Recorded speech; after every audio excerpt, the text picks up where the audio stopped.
Bonjour tout le monde, alors là on va vous parler un petit peu des révisions et pour ça je suis avec Riguel qui est étudiant donc qui a encore des examens à passer. Moi qui suis déjà diplômée et je vais donc déjà passer mes examens. Donc on va voir un petit peu ce qu'on peut vous raconter en tant qu'ex et étudiant pour vous donner nos conseils et nos astuces révision. Vous savez, stresser avant les examens, c'est tout à fait normal. Tout le monde à un moment donné finit par stresser. Moi y compris, je pense que Gabriel aussi. J'en oublie même presque tout ce que je viens de réviser sur l'instant T. Donc pour vous montrer que par moment, avec le stress, on perd un peu nos moyens. Mais sachez que le cerveau est tellement bien fait que même si on a l'impression d'oublier ce qu'on vient de juste d'apprendre, le cerveau il l'a mémorisé d'une quelconque manière. Et quand vous êtes devant votre sujet, généralement, ces informations ils finissent toujours par revenir. Donc soufflez bien et ça va aller. Essayez de faire de votre stress quelque chose qui va vous booster. Prendre le stress et se dire je stresse parce que je connais pas. Alors qu'est-ce que je vais faire? Je me mets en route et je travaille jusqu'à ce que je connaisse. Effectivement, on peut avoir l'impression à arriver au moment d'examen qu'on a tout oublié, vous inquiétez pas, ça va revenir. Si vous l'avez travaillé, ça va revenir. As-tu déjà vécu des épisodes de stress au point de ne plus en manger ou plus en dormir? D'ailleurs, en ce qui me concerne, je vais te raconter un petit souvenir lié au stress des examens, notamment lors de la période du baccalauréat, qui remonte il y a quelques années déjà. J'étais tellement stressé au point de ne plus pouvoir arriver à gérer les cours au lycée et l'emploi du temps de mes révisions à la maison. Ce qui fait que je suis parti voir le proviseur du lycée et je lui ai dit que j'allais être absent pendant 2 mois pour mes révisions. Bon, bien sûr, il l'a mal pris, mais c'était le seul moyen pour moi de l'évacuer ce stress parce que ça pesait trop sur ma conscience. Mais il a dit oui. Bien sûr que non.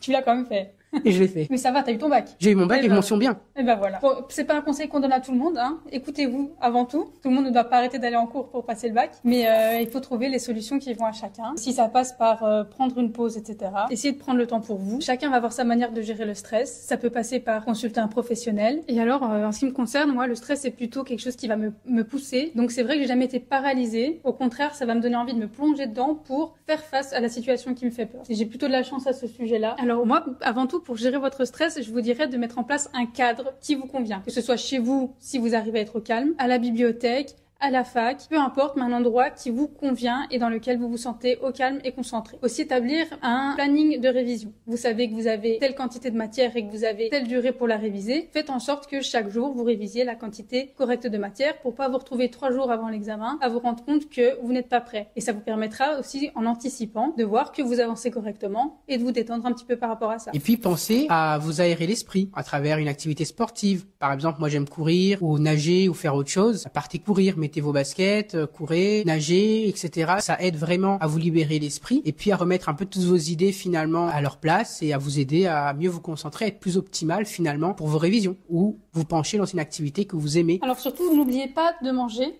Et surtout de bien manger. Parce que pour avoir un cerveau qui fonctionne bien, il faut avoir les calories dont on a besoin, il faut avoir les nutriments dont on a besoin. Et ça passe principalement par l'alimentation. Vous sentirez mieux si vous êtes bien dans votre corps, si vous êtes bien dans votre tête, si vous êtes bien dans votre assiette.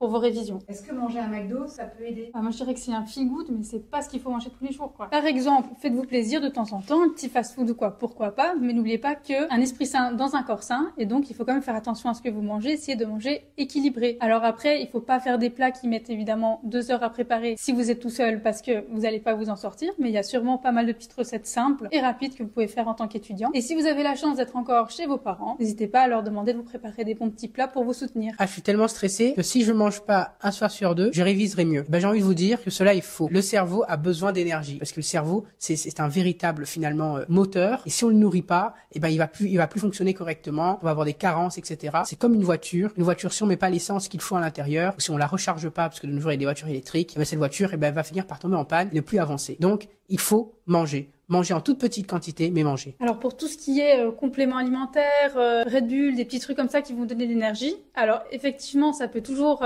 aider sur la dernière ligne droite de vos révisions. Donc pourquoi pas la veille d'un examen ou quoi, en prendre quelques-uns pour vous donner la dernière énergie dont vous avez besoin. Mais ça doit pas durer des semaines. Hein. C'est des produits qui ne sont déjà pas bons à prendre sur le long terme et surtout qui vont vous laisser en gros down à la fin parce que vous aurez été tellement boosté pendant toutes vos révisions qu'à la fin, quand vous arrêterez du jour au lendemain, vous allez être complètement HS. Donc comptez dessus pour la dernière ligne droite, mais essayez le reste du temps de fonctionner avec d'autres choses comme justement une alimentation saine et équilibrée. Tu dis que t'es t'es jeune, que t'as 18 ans, que tu récupères vite et que 2 à 3 heures par nuit, cela suffit largement pour tes examens et pour être optimal le jour J. Moi, j'ai envie de te dire que non, puisque le corps humain, à ton âge, a besoin au minimum de 7 à 8 heures de sommeil. Réviser seul ou en groupe? Très bonne question. Selon votre habitude, votre façon de travailler, il y en a, ils préféreront tout simplement de travailler seul, puisque c'est la meilleure façon pour eux d'arriver à mieux se concentrer et à être plus performants. D'autres ont besoin d'une motivation collective, donc d'un travail de groupe avec des échanges sous forme de brainstorming qui va les aider à les booster et à les encourager, de voir que tout le monde est dans le même panier. Mais moi, pour ma part, je préfère travailler seul, puisque j'ai une plus grande concentration et j'arrive mieux finalement à être plus performant, surtout le matin. Gabriel, par exemple. Moi, j'étais plutôt team seul aussi parce que j'aime bien parler quand je révise. Ça ne va pas à tout le monde, effectivement, du coup... ça fait un peu trop de bruit. Je confirme. Mais dans mon entourage, énormément de personnes préféraient réviser. Quand je dis en groupe, c'est tous dans la même salle. Ça veut pas dire qu'ils parlent ensemble, mais le fait d'être avec d'autres personnes, ça permet de garder le moral, ça permet de parler avec des gens, de poser des questions aussi si vous en avez. Donc, entourez-vous des bonnes personnes, c'est-à-dire celles qui ne révisent pas à voix haute et celles qui ne vous tireront pas vers le bas. Et là, il n'y a pas de souci à travailler en groupe. L'impact de la famille pendant les révisions. Question sensible. Question sensible. Et en effet, on est chez soi, on est dans la chambre, on est enfermé, on entend « Kevin, va étendre le linge !» « Mais non, maman, je peux pas, je révise. » Donc,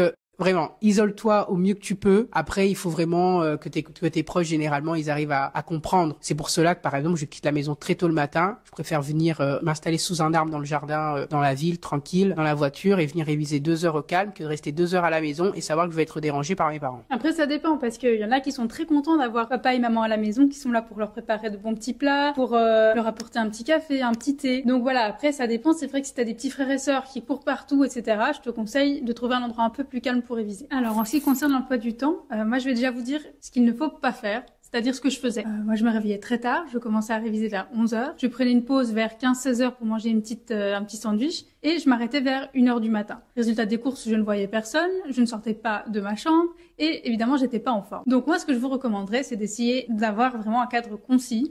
Un peu comme si vous alliez au travail, ou pendant vos périodes de révision, si vous n'avez pas cours, vous vous levez vers 7h30, vous commencez à réviser après votre petit déjeuner vers 8h, 8h30, on travaille jusqu'au déjeuner, donc je sais pas, vers midi et demi, 13h, vous prenez entre une demi-heure et 1 heure de pause, le temps de manger et de vous reposer un petit peu, et puis vous reprenez jusque 18, 18h30, un petit peu comme si vous alliez au travail finalement, et après le soir, là c'est à vous de voir, est-ce que vous préférez manger à votre aise, vous poser et prendre la soirée pour vous. Ou alors, si c'est un peu plus intense et qu'il faut un peu plus réviser à ce moment-là, on peut enchaîner jusque peut-être 22 heures, mais n'oubliez pas de vraiment privilégier une bonne hygiène de vie et surtout d'avoir vraiment vos 7 à 8 heures de sommeil. Donc ça ne sert à rien d'aller se coucher à 4 heures du matin pour se lever à 6 heures. Ce que vous avez révisé, de toute façon, ça va pas tenir dans votre cerveau. Donc, ah ouais, non, mais si, ça rentre et ça sort, hein, donc il faut pas, faut pas négliger votre sommeil, surtout pas, et voilà, et on reprend le lendemain, et si vous sentez que vous avez besoin d'une pause, si vous pouvez vous le permettre, prenez cette pause, c'est important d'avoir vraiment une bonne santé mentale pendant vos révisions. Très, très important. Pour ma part, moi, ce que je fais, c'est que j'essaie de m'organiser un peu, on va dire, à la militaire. Je me réveille à 5h30, de 5h30 à 6h, je prends mon petit déj, de 6h à 6h10, je me prépare, et à partir de 7h, je commence à réviser, de 7 à 9h. À 9h30, je commence à travailler jusqu'à 18h30.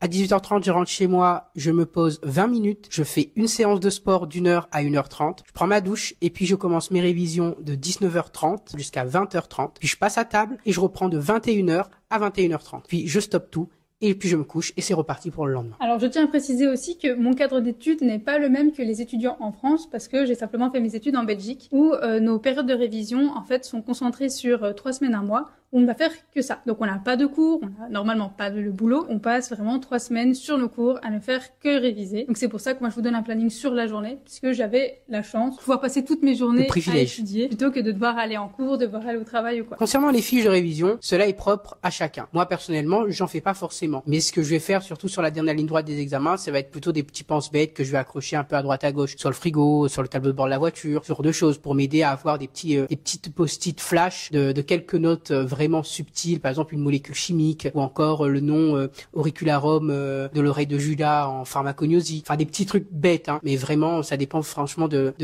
ta filière et de ce que tu apprends. Après personnellement à faire des fiches, il faut être rigoureux, savoir extraire les informations de manière très concise, et chose que j'arrivais pas forcément à faire. Donc moi ce que je faisais, c'est que je révisais vraiment tout d'une manière générale. J'essaie d'apprendre tout par cœur et après de reformuler avec mes propres mots ce que je peux de manière, on va dire, synthétique. Mais je vais vraiment me jeter dans le grand bain, on va dire, de manière générale. Je sais pas, Gabi, comment tu... Alors moi, je dirais que je retenais par cœur, mais surtout j'avais besoin de comprendre pour retenir. Parce que apprendre des mots qui se suivent les uns après les autres, c'est quand même plus compliqué que si tu comprends ce que tu apprends. Ensuite, pour les fiches, c'est vrai que nous, on est en pharmacie, donc il y a des choses qui s'y prêtent pas mal, comme un médicament, à quoi il sert, quelles sont ses interactions, etc. Donc là, c'est facile de ficher. On va simplement prendre chaque médicament et puis en faire une fiche. Mais ça peut aller dans n'importe quel domaine. Donc l'important, c'est de trouver quelles sont les informations importantes à tirer de votre texte et à le mettre de manière concise sous forme de fiche. L'avantage des fiches, c'est que quand vous voulez réviser, vous n'avez qu'à tirer une petite fiche. Et alors là, quelqu'un peut vous interroger ou vous pouvez essayer de cacher et de dire ce qui est écrit sur la fiche pour voir si vous avez bien retenu. Donc c'est surtout pour ça que c'est très intéressant. Puis ça permet de pouvoir vraiment vérifier si vous connaissez l'information dans le détail, parce que finalement, une fiche, ça va être sur une information précise, et si vous ne la connaissez pas, vous ne pourrez pas y répondre. Donc ça permet d'essayer de voir si vous connaissez en profondeur votre cours. Soyez bien conscient qu'une fiche, certes, c'est un résumé, voire des mots concis et clairs d'une matière, d'un chapitre, d'une information quelconque, mais cela peut aussi nécessiter l'utilisation de plusieurs fiches. C'est-à-dire pour un cours, plus les fiches sont claires, lisibles, espacées, mieux c'est pour ton cerveau. Donc n'hésite pas à faire plein de fiches si cela le demande, si la situation te demande. Alors pour que vos fiches soient claires, n'hésitez pas à utiliser un code couleur. Par exemple, une couleur pour le titre. Si vous faites une fiche, moi je vais prendre ce que je connais pour les médicaments. Vous allez prendre une couleur pour distinguer l'utilisation du médicament, son indication, puis une couleur pour son mode d'action, une couleur pour les interactions, une couleur pour les effets indésirables, etc., etc. Donc moi, évidemment, je ne parle que de ce que je connais, mais ça s'applique dans plein de choses. Les couleurs, ça vous permettra de distinguer rapidement l'information que vous recherchez. Donc vous savez que vous recherchez telle information, celle-là, elle est en rouge, je la retrouve beaucoup plus rapidement. Puis aussi, c'est plus agréable de réviser dans quelque chose qui est joli. Donc c'est vrai que c'est toujours agréable d'avoir des jolies couleurs, d'avoir quelque chose qui est clair, et vous aurez plus facile à vous y remettre si vous savez que votre cours est agréable à lire. Exactement. N'hésite pas à faire en sorte que tes fiches soient claires, nettes et concises, et qu'elles donnent envie. Donnez-moi l'envie d'avoir envie. Exactement. Donnez-moi l'envie d'avoir envie.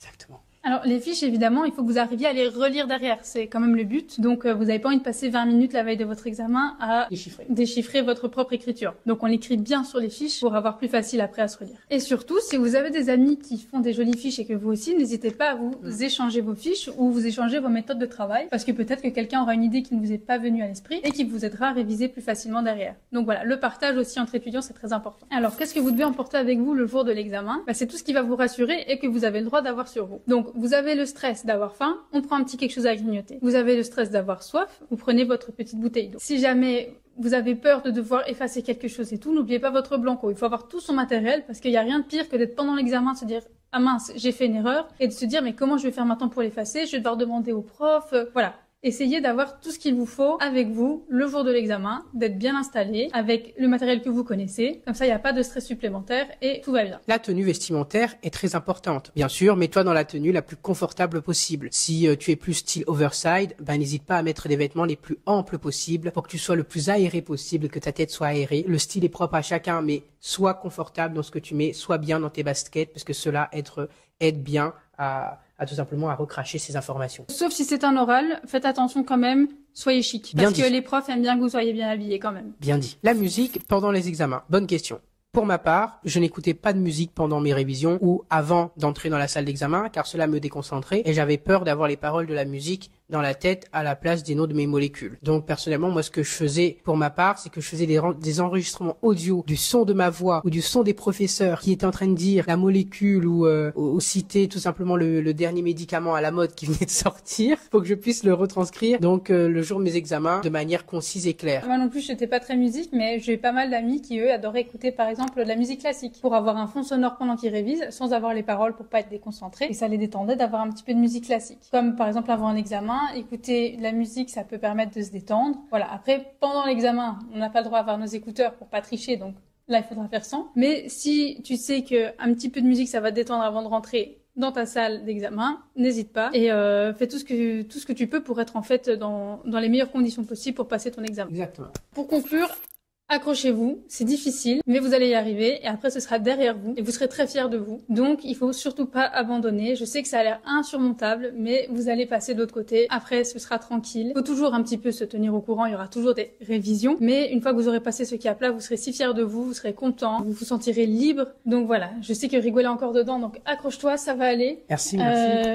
Voilà, Il n'y aurait pas de meilleur bonheur, je pense, que de finir ses études. C'est incroyable et je vous le souhaite de tout cœur. Je pense que ça va être une nouvelle page qui va pouvoir se tourner et j'ai hâte de pouvoir la tourner, une nouvelle page, une nouvelle histoire blanche qui va s'écrire. En tout cas, cette histoire, elle est en train de s'écrire, elle est en train elle touche presque pratiquement à sa fin. Donc, j'essaie de tout faire pour que la fin soit la plus belle et heureuse possible pour tout le monde et pour moi en priorité. Mais voilà, accroche-toi et si tu travailles, il n'y a pas de raison pour que ça passe pas. Même si tu doutes, même si t'as peur, c'est tout à fait normal. Dis-toi de toute façon que la gloire de la vie n'est pas de jamais tomber, mais de se relever à chaque fois que l'on tombe. Donc même si t'as peur, même si c'est pas pour cette fois-ci, dis-toi que ce sera pour demain et tout ce que tu fais là, c'est pas un travail en vain, ça va t'aider et ce sera que du plus pour la suite. Dernier petit conseil lors des examens, pour être le plus zen possible, une petite séance de respiration. Quoi de mieux pour faire retomber la pression? Tout simplement, vous inspirez longuement et vous expirez. Et fais-le aussi régulièrement, peut-être avant chaque séance de révision, après chaque séance de révision, parce que ça va vraiment aider à faire que le cerveau soit oxygéné. Et quand on a l'oxygène, on est plus concentré et on est plus apaisé. Un bon courage, hein? Bah oui, maintenant on vous a tout dit. Donc on espère que ça va bien se passer et on vous souhaite tout le courage et toute la réussite. Au revoir. Au revoir.